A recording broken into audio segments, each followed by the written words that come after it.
Bonjour à tous, bienvenue sur la Cour des Geeks. Aujourd'hui on est là pour parler d'une nouvelle série, une série Amazon Prime, adaptée d'un comics américain.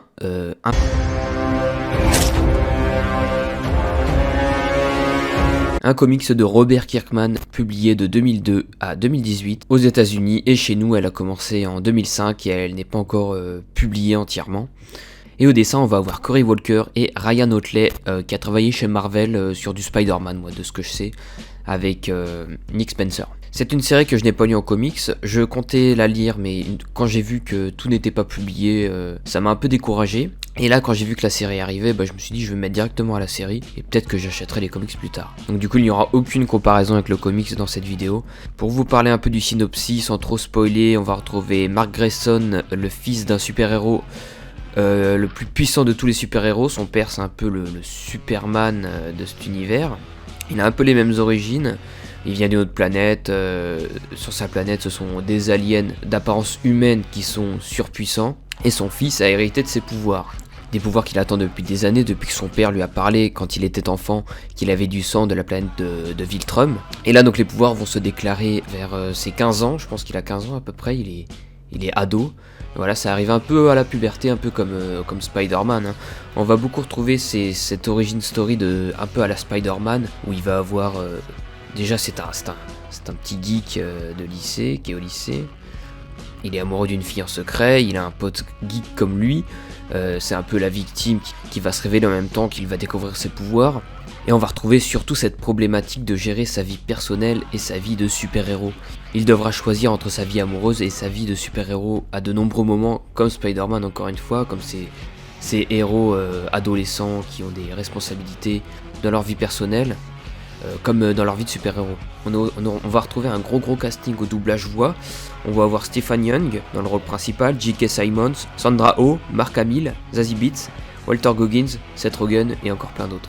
Donc dans un premier temps, Mark va découvrir ses pouvoirs et à peine maîtrisé, il va se passer un événement dramatique. La plus grande équipe de super-héros de la planète, les Gardiens du Globe, vont se faire assassiner. Et cela est le début de combats, de trahison, de retournement de situation. C'est une série qui va se passer sur plusieurs mois. On n'a pas trop la temporalité, ça c'est dommage. Mais on sait que ça se passe sur plusieurs mois quand certains personnages vont l'évoquer. Donc il y aura ça et puis toute une enquête autour d'Omni-Man, le père de Mark, qui cache beaucoup de choses. Donc comme toute série de super-héros, on va retrouver beaucoup de thématiques qu'on connaît déjà. La cybernétique, l'invasion alien, des aventures vers des planètes habitées par d'autres races que les humains, des histoires de clonage, ça va même assez loin de ce côté-là.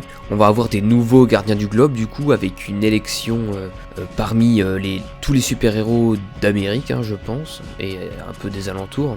Des super-héros là qui auront des failles qui seront pas lisses ni parfaits comme beaucoup. Ce que je veux dire, c'est qu'ils ne sont pas tous bons à 100%, ils ont leurs défauts, et ils ont leurs qualités, et ils ont leurs points faibles, et ils ont leurs vices. Voilà, c'est ce qui va rendre la série vraiment réaliste de ce côté-là.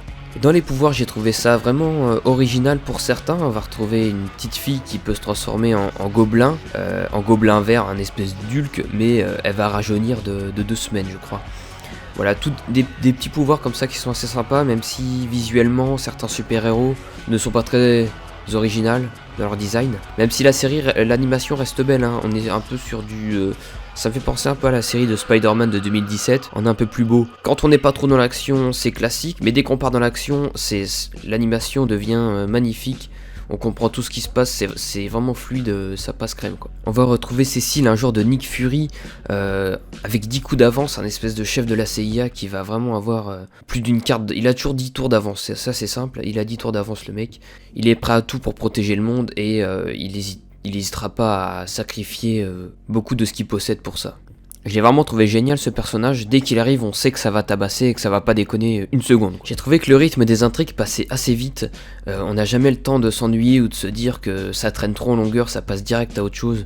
Il n'y a jamais de moment de mou, on va pas passer 3 épisodes à tourner autour du pot un peu comme des séries comme Arrow ou les séries de la CW. Et on est vraiment dans une série mature, c'est pas à mettre entre toutes les mains, c'est très gore, ça peut être très cru souvent, il peut y avoir des scènes choquantes pour les plus jeunes. J'ai adoré aussi suivre Mark dans ses premiers pas en tant que super-héros et de se mélanger aussi un peu avec les Gardiens du Globe. Je trouve que son innocence est une force surtout à la fin de la série. Il fera face à tous les obstacles qui l'entourent et n'hésitera pas à avancer malgré la complexité du monde qui l'entoure. La plupart des épreuves qu'il va rencontrer le dépassent complètement. le dépasse complètement, et pas physiquement mais surtout mentalement. Car c'est un héros à l'échelle mondiale et pas à l'échelle de quartier comme la petite araignée du quartier. Là lui c'est vraiment à l'échelle mondiale, et son père lui fera rappeler assez souvent que sauver des grands-mères ou qu'aider des vilains à faire le bien et à les accompagner dans leur rédemption, ce n'est pas la peine. Ce n'est pas la peine, et ça le ralentira dans son évolution à devenir l'un des héros les plus forts de la Terre. J'ai adoré aussi Amber, on est loin de la jeune fille en détresse qu'il faut sauver et rassurer tout le temps. C'est une femme forte et indépendante, avec qui Mark devra juste être sincère.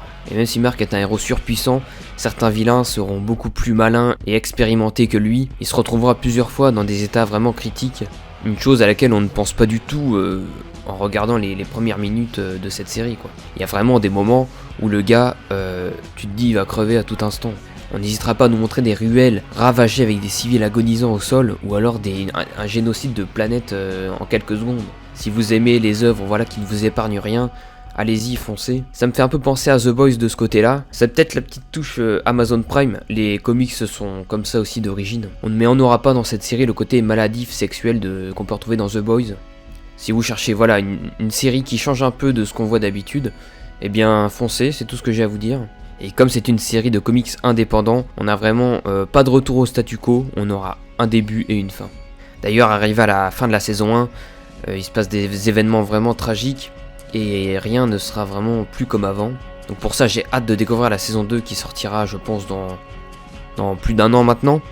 Je sais que c'est renouvelé pour 2 saisons, donc franchement ça fait plaisir. Et si vous l'avez vu, n'hésitez surtout pas à me dire ce que vous avez pensé, ce que vous avez aimé et moins aimé. Je serai ravi de vous lire. Salut, à la prochaine.